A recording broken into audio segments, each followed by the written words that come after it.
మానవ వ్యక్తిత్వానికి బొమ్మ బొరుసు మాట చేత. మాట బొరుసు, బొరుసు అంటే నాణ్యం మీద ఉండే అంకె, బొమ్మ చేత. ఉదాహరణకి ఈ నాణ్యం విలువ దేని మీద ఆధారపడి ఉంటుంది? దాని మీద 1 రూపాయి ఉందా, పావలా ఉందా, 10 రూపాయి ఉందా, ఈ మధ్య 1000 రూపాయల నాణ్యాలు కూడా వస్తున్నాయి అప్పుడప్పుడు. 1000 రూపాయలు ఉందా అని, 50 రూపాయలు ఉందా, 100 రూపాయలు ఉందా, వీటి మీద ఆధారపడి ఉంటుంది.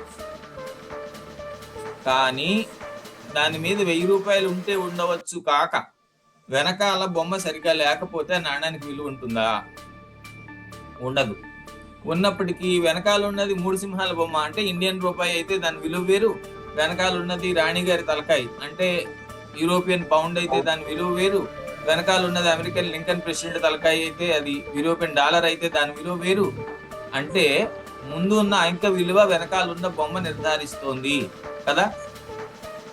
అందుచేత మీ మాట విలువైనదే, కానీ మీ మాట యొక్క విలువ మీ చేత నిర్ధారిస్తుంది, మీరు చేసే పనులు నిర్ధారిస్తాయి. చేత అనే దాన్ని వదిలేసి కేవలం మాట మాత్రమే పట్టుకుంటే మన వ్యక్తిత్వానికి విలువ ఉండదు, మన జీవితానికి విలువ ఉండదు.